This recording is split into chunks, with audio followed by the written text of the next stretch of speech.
I made a video about people who take steroids and lie about it. A video which you should go watch after this one, by the way. Unless you don't want to, which, would hurt my feelings. But, it is what it is. It's a free country. You can do what you want. Unless you live in Russia, in which case it isn't a free country and you have to go watch it or else you're being sent to the gulags. Anyway, where was I? See, I couldn't make a video about fake natties and not mention the Liver King, who is easily one of, if not the most famous case of someone getting busted for using steroids. Oh, busted! Besides like Lance Armstrong and, let's be honest, doping and the Tour de France go together like French people and setting Paris on fire. Now, a quick little background on the Liver King for those who might not know who he is. His real name is Brian Johnson, and in 2021 he started uploading content to social media promoting Ancestral living, which was basically him working out like a psycho and eating raw meat and organs, along with promoting his company, Ancestral Supplements, which sold supplements containing various animal organs. He started gaining traction really quickly. His lifestyle was wild and it had people hooked. Immediately the accusations of him being on steroids started flooding in because it was pretty obvious. So pretty much every single comment is about him being on fucking gear. But he denied it, and as his social media presence grew, he would face more and more accusations of him being on the juice, but continually he would keep denying it. Question has always been, do you take steroids? Do you take PEDs? The answer to that is no. I've always told the truth, I still tell the truth. But then it happened. When Derek from More Plates More Dates exposed emails between Brian and a bodybuilding coach where they discussed his steroid usage, the jig was up. He couldn't deny it anymore. He was forced to admit that, yes, he takes steroids. I don't touch the stuff, not gonna touch the stuff, never touch the stuff. That was a lie. The apology wasn't great. I'd give it like an 8.3 IGN score. Firstly, he claimed that before social media he was rich and anonymous, and that he didn't expect this kind of exposure. Before social media, I was rich and anonymous, and after social media, I'm still rich, but no longer anonymous, and I never expected this kind of exposure in the public eye. The first part does seem to be true. He clearly had loads of money before he started on social media, probably almost as much as a YouTuber after doing one Raid Shadow Legends ad. But the second part definitely isn't true, because in the exposed emails he very openly states that he hired a team to build the Liver King brand with the goal of 1 million followers within 9 months. In his own words, and this is an exact quote, "I am pouring ridiculous resources into making this happen." And to his credit, it worked, but he definitely isn't someone who just happened to go viral because he started posting workout videos on his Instagram. This whole thing was a marketing campaign from the very start, which leads me into another point that he made, which is that the Liver King brand had very little impact on his companies, that they were already very successful before the Liver King became popular. The Liver King brand has had nothing, or at least very little, to do with my business success. My companies were already kicking ass, already successful before the Liver King public figure, growing at 50% year over year and still growing at the same pace after the Liver King public figure. Now, of course, I have no way of knowing exactly how much of an impact the Liver King public figure had on his companies, but his companies being successful before Liver King doesn't mean it couldn't have been done in the pursuit of money. When you see an ad for McDonald's, it's not because they're a struggling small business trying to get some customers, it's because they're a massive corporation that reinvests their money into advertising, because that's what you do when you run a successful business that sells consumer products. The reason he gives for doing all of this is because he wants to help young people with depression. Apparently. He also throws in some sympathy bait towards the end about how he has self-esteem issues, which is why he works out and uses steroids. When I talk about the 85% of the population that suffers from self-esteem issues, that's me. I'm part of that statistic. This is why I fucking work myself to death in the gym. This is why I do 12 to 15 blood-burning workouts a week, just to feel like I'm okay. Yeah, duh, that's why all of us work out. Honestly, I think he should have just pulled out the ukulele and spit some fire bars instead. The toxic gossip train, you're chugging down the tracks of misinformation. Now, to me, that's where the Liver King saga ended, and I think that's where it ended for most people. He got exposed, he apologized, and everyone made fun of him. But then, when I started editing the video, I had to go look through his videos to look for footage to use in my video, which was when I realized he really didn't let the whole getting exposed thing stop him. He's still putting out tons of content, and it's just as crazy as it ever was. So, let's take a look at Liver King 2.0.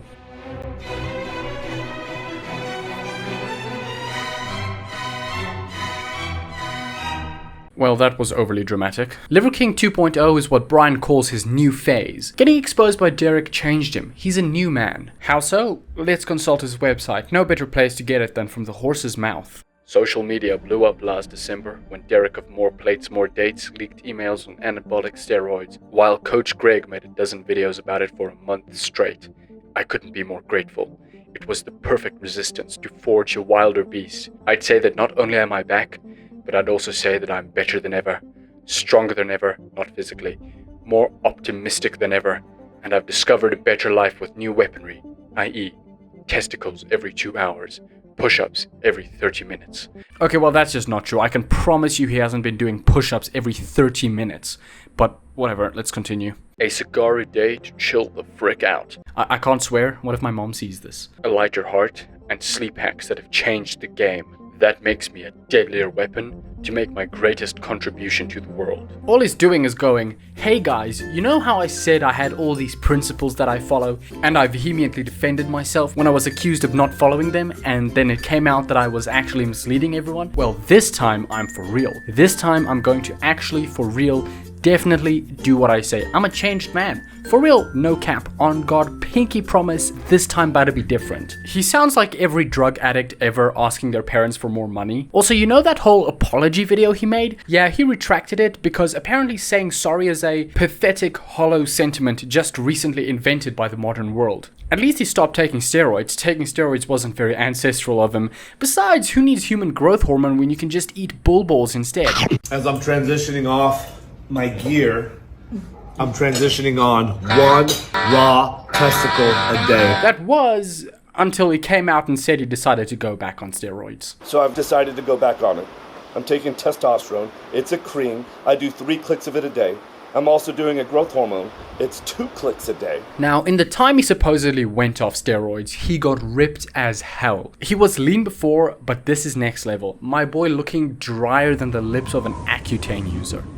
Now, I'm not saying that he didn't actually stop taking steroids. That's ridiculous. I would never say something like he didn't actually stop taking steroids and that he just went into a cut so he would lose weight and then blame the weight loss on him not taking steroids and then after a while say that he proved to himself that he can go without steroids, thus he's going back on it because he knows he can't keep the natty bit going forever or he will be caught again. I just wouldn't say something like that, okay? How dare you even insinuate that I would say something like that? That's ridiculous. Shame on you for even suggesting that. Liver King 2.0 wouldn't lie to us like that. He's a changed man. The Liver King website is pretty interesting. Since Liver King 2.0 is so committed to honesty, as we've previously discussed, he decided to lay it all out for us on his website. His whole life story for the world to see, giving us some valuable insight into the man that is the Liver King. It should be said that the information on the website comes from him, so it would be fair to say it's probably somewhat biased, so just keep that in mind. Brian's father passed away when he was 2 years old, and he was raised by a single mother. He struggled with inner ear malformations at a young age, he had to get speech therapy, he was also a small child, so it's safe to say that school was going to be difficult for him. And it was. He was bullied and beat up by the bigger kids, they ridiculed him for being small, no one respected him, and he didn't have any respect for himself. His ego was in tatters, he had no friends, he suffered constant humiliation, shame and embarrassment. He had no real sense of self-worth. Nowadays he would have just been a Reddit moderator, but back then they didn't have Reddit, so he had to do it the old-fashioned way. Start lifting and stand up for himself. The story of him standing up for himself for the first time is a wild one. According to him, there was a popular gang at his school who went by the Kings, and the leader of this gang asked Brian to help heal his aging robotic dog, sending him on a quest to find a new brain for— oh wait, no, that's the Freeside gang known as the Kings from the greatest game ever made, Fallout New Vegas. I mixed them up again, it's an honest mistake. It's so ridiculous, by the way, that in a game that literally has Vegas in the title and an entire gang of Elvis impersonators in it, there isn't a single Elvis Presley song in the game. Absolutely ridiculous. 0 out of 10, worst game ever made. The gang from Brian's school had arranged an initiation fight for one of their would-be members. Brian wanted to back out until his only friend and his friend's mother convinced him to fight. She then drives him to the fight where he proceeds to, in his own words, manhandle this kid. Turns out I was strong as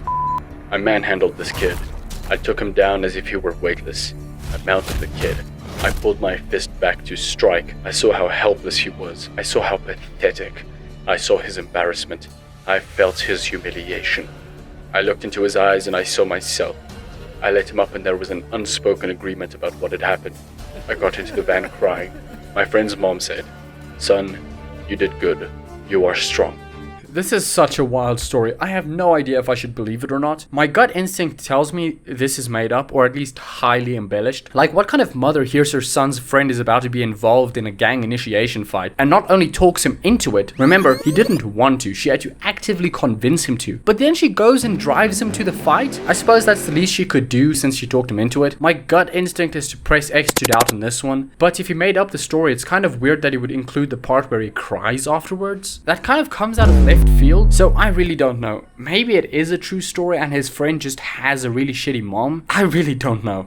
To make a long story short, after this, Brian becomes a red-pilled alpha male, but then he goes to a posh high school, and these new kids didn't like a bad boy like Brian. So we tried getting them to like him by beating them up. When that didn't work, the next year he started dressing more like them, got a shit haircut, and started showing off his muscles more, which seemed to work. To his credit, he was in great shape, he was really jacked. After this, he became a real Chad. He started getting all the girls, did the typical thing a kid who was bullied did, and started bullying other kids. He then went to a community college and then managed to get into Texas Tech University, became a frat guy. Then after university, he became a pharmaceutical rep, which is when he met his wife on a ski slope in Utah. Bozenna Johnson, I think I said that right. Hold on. Bożena. Yeah, alright, close enough. Or Barbara, as she's known in America, is a Polish woman, and she is the Liver King's liver queen. Or his wife, as normal people would say. On the page about her on his website, it describes her by saying, "If someone in the family shows up with a body, Barbara Johnson, aka the Liver Queen, is known to ask where we gonna bury it. Loyalty first, morality second." That is a crazy statement. Just to be clear, this isn't even saying she would do that. This is implying that she has done that. Possibly multiple times. Does she know she's being described as complicit in murder on her husband's website? Loyalty first, morality second. Did Heinrich Himmler write this? That is not a good trait to have. That's how war crimes happen. Listen, Brian, I know you probably intended for this to sound badass, but I promise you, you're the only one who thinks that. You and like Kim Jong-un. She was a very pretty woman, and still is. She aged very gracefully. She's 50, but she barely looks 40. You know, that's great. Good for her. I bring this up because I just have to talk about what Brian looked like back when they met. Look at this. You know what? I'm sorry if any millennials are watching this, but the 2000s was the worst time in history. 536, the Black Plague, the Great Depression, all of those pale in comparison to the time period that thought soul patches was even remotely acceptable. Thank God I was too young to remember it. Look at this, bro. If this guy could get a wife, maybe there's hope for the rest of us. Then again, he was really jacked and made a really good living. Okay, maybe there isn't hope for the rest of us. Barbara and Brian have two sons. Their first son's name is Stryker, and I know what you're thinking. You mean like the armored fighting vehicle made by General Dynamics and Land Systems Canada? Yes, exactly like that. But you know what the worst part is? They didn't name their second son Bradley. They named him Rad. Cool Fallout reference, bro. Should have named him Bradley. What a massive missed opportunity. Brian's family is fairly involved with his content. You'll see him catching alligators with his wife. You call this an alligator? Not that one. That one. Oh, shit. Why are we still here? Just to suffer? No! This is an alligator! We can see the zip ties around its mouth, by the way. Come on, Brian, if you're such a tough ancestral warrior, take the zip ties off and make it a fair fight. Come on, free my man Gator, he ain't do nothing. Or he'll do some video shilling raw organs with his family, where they all look rather uncomfortable. He's aware of it too, he literally titled the video Liver King Family Held Hostage. His eldest son definitely seems the least into this whole ancestral living social media thing. His youngest son and wife seem to be slightly more willing participants, like in this video of him teaching his sons how to manspread correctly, a very important life lesson of course. You can see Mrs. Johnson cracking up laughing at how ridiculous this is, whereas Stryker looks so over it, man. He's like that in basically every video you see him in, and I don't blame him. Being Brian's kid must be a real mixed bag. On the one hand, your dad is filthy rich, and you have access to all these sick guns and vehicles, and you live on a big ranch, but on the other hand, your dad makes you eat raw testicles and make these ridiculous videos that goes out for millions of people to see.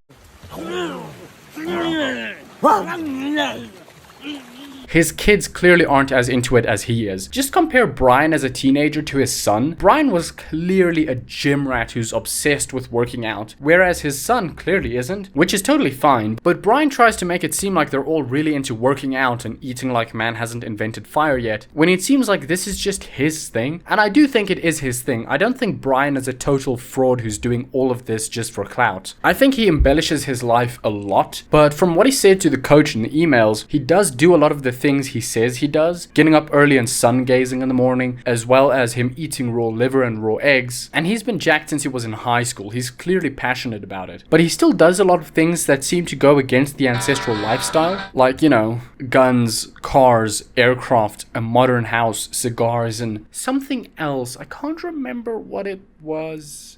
Oh yes, steroids. He did address this after Moist Critical called him out on it. Being on a private jet is the furthest possible thing from primal living. They say, oh, Liver King does X, Y, and Z. You know, he flies in a jet, he drives a car, he lives inside of a house. What's ancestral as fuck is technology, right? When we left the comfort of the cave and we figured percussion technology to sculpt a rock into a bifacial blade, to learn how to throw a spear, a projectile, to be able to kill at a distance. Brian can't seem to really make up his mind about what is consistent with the ancestral life and what isn't. He says that technology is actually very ancestral because humans have been inventing things for as long as we've been around, which is true, but then in a different video he says that humans didn't evolve with fridges and Uber Eats. We never evolved with a refrigerator, with an app to order food, drive-through restaurants. Effort, earning it, was always required to procure food. But what about cars and private jets? We didn't evolve with those, so surely humans are just meant to walk everywhere. Or what about the obvious? Our ancestors didn't use synthetic hormones, but apparently Brian is fine using those. So which is it? So this is where we get to my thesis, if you can call it that. I think Brian truly does believe in the ancestral lifestyle. However, I think the ancestral life is just whatever he likes doing. Brian really likes working out, hunting, and being on this diet of mostly meat and organs, sometimes raw, so that is in line with the primal lifestyle. But Brian also wants to be really big, so now he includes steroids as being consistent with his life, even though previously he was aware it isn't, which is why he tried to hide it. But now he can't pretend that he's not on steroids anymore, so it has to be consistent with his life now. Ultimately, there aren't really any rules, and the ones that there are really vague. Brian just likes living like this, and is using that fact to gain attention and sell people a product, even though he's still on the whole I didn't want the fame thing. I never wanted to do the Liver King. Anybody who knows me, especially me who knows me, I could have never given a public talk. I tried. It was crippling. Words didn't come out of the mouth. Shut up, man. We've already established this isn't true. What happened to Liver King 2.0 doesn't lie? Huh? You can literally stop this at any time, by the way. And it's not even like you're getting harassed by the public. You told the bodybuilding coach you almost never leave your property. So if you don't want the fame, just turn off the computer, bro. Your kids will probably thank you. And for the love of God, rename your son to Bradley. You can even call him Brad for short. You'll barely notice the difference. Thank you for watching, everyone. If you don't mind, I'm just gonna slap some gameplay footage over this, like a 2016 commentary video, because I'm trying to get this video out today, and this is actually the second time I record an outro. Originally, I recorded an outro like 3 weeks ago when I recorded the rest of the video, but that outro is a little bit outdated now, because in it, I was like, thanks for 40 subscribers, guys, that's incredible. And now I have 176, so, you know, that one's a bit outdated. So thank you very much to everyone who has watched and subscribed and everything. You know, the last video I posted got 4,500 views. It's close to like over 4,000, I think, which is way more than I ever thought I would get on my fourth video. So thank you so much to everyone who watched and subscribed and left a comment. So many people in the comments are telling me they like the videos and all that, which is great. Thank you so much. A lot of people compliment my editing. They say it's good. Thank you. I'm actually not that experienced. My first YouTube video was the first like long video I ever edited. You know, before that it was like mostly just a couple memes that I edited. I really, you know, just messing around. I didn't have a lot of experience. So thanks. But the downside of how I edit my videos is that it takes a long time to make. That's one of the reasons, at least, that it takes so long for new videos to come out, so I apologize, but I will try my best to have them out quicker. So yes, once again, just thank you very much for everyone who's shown support, especially people who have watched multiple videos. Some people said they binge watched all of them, which is crazy. I still can't believe people actually watch the stuff I make. That's insane.